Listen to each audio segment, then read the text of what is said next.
Έχεις αναρωτηθεί ποτέ πώς γεννιέται μια θρησκεία? Πώς είναι τα πρώτα 50 χρόνια της? Παραδόξως ξέρουμε και έχουμε και φωτογραφίες. Η ιστορία μας ξεκινάει στα νησιά Φίτζι το 1880 περίπου, μια εποχή που η Βρετανική Αυτοκρατορία έχτιζε αποικίες και πόστα σε όλο τον κόσμο προκειμένου να συντηρήσει το εμπόριό της. Ένας τυπικός οικισμός των Βρετανών αποικιοκρατών σε αυτά τα μέρη θα περιλάμβανε ένα μικρό λιμανάκι για ανεφοδιασμό, καθώς και ένα στρατόπεδο με κοιτώνες για όλους τους αξιωματούχους και τους στρατιωτικούς που στελέχωναν την αποικία. Όλοι αυτοί οι ναύσταθμοι ανεφοδιάζονταν τακτικά με φορτίο, το οποίο ερχόταν από καράβια στη θάλασσα. Τώρα, έστω ότι είσαι ηθαγενής σε ένα από αυτά τα νησιά, τι βλέπεις να γίνεται μπροστά σου? Βλέπεις μια ομάδα από λευκούς άντρες να κατασκηνώνει δίπλα στο νερό και μια φορά το μήνα έρχεται από τη θάλασσα ένα τεράστιο ξύλινο πράγμα το οποίο αδειάζει φορτίο και αγαθά φαινομενικά από το πουθενά. Τι γίνεται λοιπόν όταν η Βρετανική Αυτοκρατορία καταρρέει και όλοι αυτοί οι ναύσταθμοι εγκαταλείπονται? Ξαφνικά οι μηχανισμοί οι οποίοι σου έφεραν όλο αυτό το πολύτιμο φορτίο σταματούν να υπάρχουν και το φορτίο κόβεται για πάντα. Και εδώ η ιστορία μας αρχίζει και γίνεται λίγο περίεργη. Επαναλαμβάνω, παιδιά, αυτά είναι ιστορικά καταγεγραμμένα γεγονότα, έχουμε φωτογραφίες. Τι κάνανε οι ηθαγενείς όταν φύγαν οι Βρετανοί? Γκρεμίσαν τα παλιά τοτέμ τους, καταργήσαν τους παλιούς θεούς τους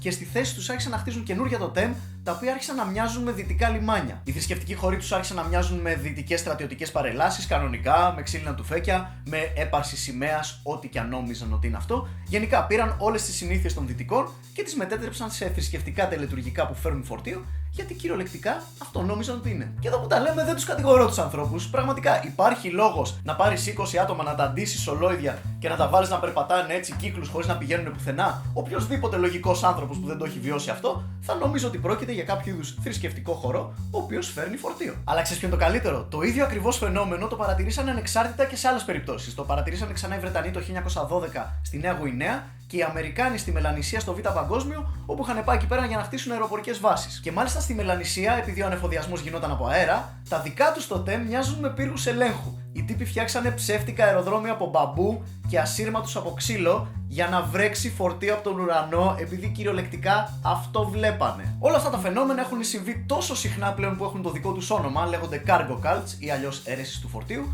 με αποκορύφωμα την αίρεση του John Frum, η οποία παρατηρήθηκε τη δεκαετία του 30 στα νησιά Βανουάτου. Το συγκεκριμένο cargo cult έχει εξελιχθεί πλέον σε κανονική, legit, προσωπολατρικού τύπου θρησκεία, όπως ακριβώς αυτές που έχουμε και σήμερα. Η φιγούρα που λατρεύεται ονομάζεται John Frum, το πνεύμα του οποίου κατεβαίνει με τη μορφή ενός λευκοντυμένου άσπρου άντρα μία φορά το χρόνο, πηγαίνει από σπίτι σε σπίτι και μοιράζει χαρά, ευημερία και φυσικά άφθονο φορτίο σε όλους. Και μάλιστα John Frum λέγεται στη μία μεριά του νησιού. Στην άλλη μεριά του νησιού είναι όλα σχεδόν ίδια, με τη μόνη διαφορά ότι ονομάζεται Tom Navy.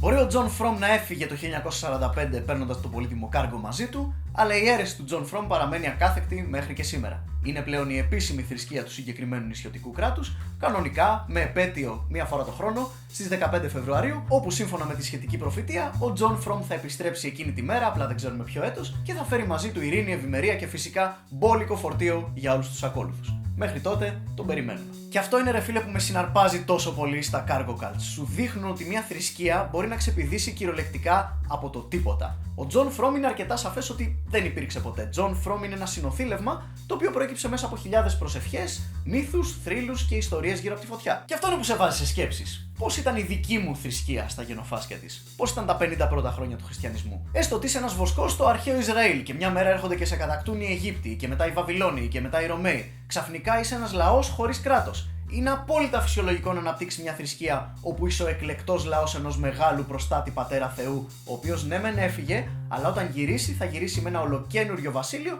για εσένα και τους συμπατριώτες σου. Δεν λέω ότι ντε και καλά έγινε έτσι, αλλά σε βάζει σε σκέψεις. Οι αιρέσεις του φορτίου είναι ένα παράδειγμα και ένα μάθημα. Σε ένα από τα βιβλία του, ο David Attenborough διηγείται μια ιστορία, ένα διάλογο που είχε με έναν κάτοικο από τα νησιά Βανουάτου. Του λέει: Σαν, έχουν περάσει 19 ολόκληρα χρόνια και ο John Frum δεν έχει επιστρέψει. Γιατί τον περιμένεις ακόμα? Και γυρνάει ο Σαμ και του λέει: Ρε φίλε, εσύ περιμένεις τον Ιησού Χριστό 2.000 χρόνια και δεν έχει επιστρέψει. Γιατί να μην περιμένω εγώ τον John Frum? Το κατηγορείς?